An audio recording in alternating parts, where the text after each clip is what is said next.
I originally watched Nomad Megalobox 2 when it was airing. I was one of the weeklies back in 2021. I was so excited when I heard the news of the second season. If you didn't watch my video on the first season of Megalobox, spoilers, I really liked it. But a second season? That was a shock for me to see. At least it was to someone who hadn't watched Ashita no Joe at the time. As someone who has since watched Ashita no Joe, yeah, I'd say it shouldn't be a surprise that there's a second season. Watched the trailer, saw an older-looking Joe and was looking forward to it. Then that first episode dropped and I knew I was going to love this season. Thank you to my supporters. If you liked the video, consider subscribing or even joining the Patreon. Link on screen and in the description. If you do, you'll be thanked in the videos, be able to watch each video a week early, as well as gain access to bonus videos. Nomad is a very different show than its preceding season. You can even see that in just the title alone. Megalobox is kind of relegated to the subtitle now. Yeah, you've got a lot of the same characters, but it isn't like the first season. That's my best guess on why the title is Nomad first, Megalobox second.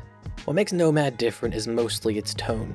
Megalobox Season 1 was an underdog story. Joe came from nothing and through sheer willpower and effort, made something of himself. At the end of the day, it's a feel-good story largely about the found family that is Team Nowhere. Then we hit episode 1 of Nomad and none of that shit is found here. It's been 5 years and Joe's back to underground fighting under the name of Nomad. Real quick, damn, that beard and the longer hair looks good on Joe. It does give him that homeless vibe, which isn't that far off reality. Joe's kinda fucked up. He's in a rundown motel, throwing up, drinking, talking to a hallucinated Nanbu, and popping painkillers like he's Kurt Angle. But there was 2 moments in this first episode that really sold me on the direction of the season and conveyed how fucked up Joe is at that point. Joe's sitting in a bar, about to pop a pill when he hears a man beautifully playing a song on guitar. The camera cuts to his hand and a tear falls in it. The second moment has Joe in the bathroom of that bar throwing his pill bottle to the floor. Only a single face washing later, with nothing but resignation on his face, he picks the pills back up from the floor of the stall. This is some insanely powerful fucking imagery back to back. These 2 moments are all we need to really understand Joe's mental state right now. He's coping for something and is using his addiction to numb the pain even though he knows that is not the best thing for him. But the show doesn't pull its fucking punches. It's one thing to show a pill bottle and say, yeah, he's addicted and needs help. It's another thing to show the desperation of picking pills off of a likely piss-stained floor that actually conveys the severity of the situation. No one eats anything off of a stall floor out of choice. Episode 1 told me that the direction of the season was going in a much more mature direction and I was all for it. What I didn't realize at the time was how similar to Ashita no Joe it is in its narrative arc.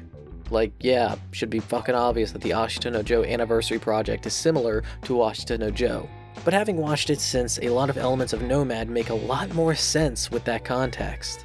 For one thing, there's a large Spanish theme here in Nomad. You've got main characters that are ambiguously Central and or South American in both Chief and Mac Rosario, an ending theme song in Spanish, and every episode is titled in Spanish.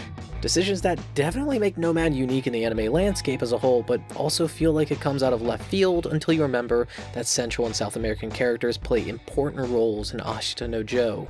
A lot more parallels between the 2 stories can further be made, such as how Chief takes after Carlos Rivera with their respective functions in their stories. Just much less homoerotic than Ashita no Joe. They're both Hispanic boxers who guide their Joe out of their grief and depression and help reignite in Joe their love of the sport. They also both share similar endings of their arcs, but let's not spoil that too much. But Nomad is as much an homage as it is its own story trying to do its own thing as well. So while I could just list off the countless parallels between the 2, I think it'd also be disrespectful to exclusively talk about Nomad in reference to Ashita no Joe. I'd say that Nomad is about 2 major things: processing grief and rebuilding. I've already talked about how this opens up when Joe all fucked up, and that's because Gansaku Nanbu has passed away in the 5-year time skip between the 2 seasons. We end up seeing Joe's full spectrum of grief play out, especially in the first third of the season. The denial and bargaining played out in the flashbacks of Nanbu on his deathbed, with Joe not really being able to process and come to terms with what is happening at all. Even though he's been out of the game for a year, he takes on an exhibition match to take his mind away from things, to mentally escape from the situation. Then after Nanbu's passing, we see Joe physically escape with his anger being expressed mid-match and depression between the fights. It was Chief who saw Joe's self-destructive grieving and decided to help him out and bring him to the immigrant community of Casa. Real quick, Casa? How on the nose can you fucking be with this? Like, I get that it's for symbolism and shit, but no one names their community like that. Did the writers think that the Japanese can't possibly know or can't look up Spanish? Chief's a great guy, and I enjoyed the arc that is Joe coming to terms with what happened and finally reaching his acceptance. I do wish that we got at least one additional episode because this shit only lasts for 4 episodes, which 4 out of 13 isn't even a third of the season.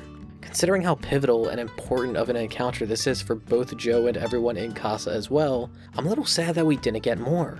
At the threat of getting kicked off the land, Chief ends up entering a Megalobox tournament for the money to buy the land. This is when Joe steps up and helps out with coaching Chief and becoming a second.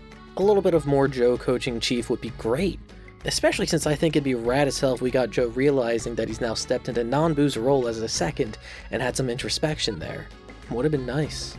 Then you've also got Sachio, who has also been grieving in an extremely unhealthy way. This kid is angry as fuck, and it kinda makes sense. Right after one of his father figures died, he takes his anger out on the other, and that's when Joe just fucking dips. Like, I get it, Sachio says some fucked up things that hurt Joe. But also, Joe is an adult and is stupid as hell for leaving these children alone. Lesson learned. If you're a father figure, don't fucking abandon the young men in your life. Both Sachio and Mio do some dumbass shit because of this. Though at least Mio did ultimately have Chief there to help look after him and help guide him. After Joe finally accepts the loss of Nanbu, does he finally return home. This is where the show is mostly about rebuilding. I love the way that Joe interacts with the now older kids. Joe knows he fucked up bad. He's not there for forgiveness, not only because he probably doesn't feel like he deserves it, but also because forgiveness needs to be earned. You can't just show back up after 5 years and think it's all good. That'd be naive as hell. What Joe's there for is to rebuild. Not only is he literally rebuilding the ruined gym that they all used to call home, but is also there to rebuild damaged relationships. But even though efforts are made to reach out and rebuild, those relationships have been damaged. It doesn't matter the effort, those relationships, such as with Joe and Sachio, can never be the same. They can never go back to how it was 5 years ago. And even Joe knows this. One of my favorite lines comes from episode 6 of the show, about 11.5 minutes in. Joe is asked if he thinks he can just walk back into Sachio's life after leaving and have it return back to 5 years ago, to which Joe responds,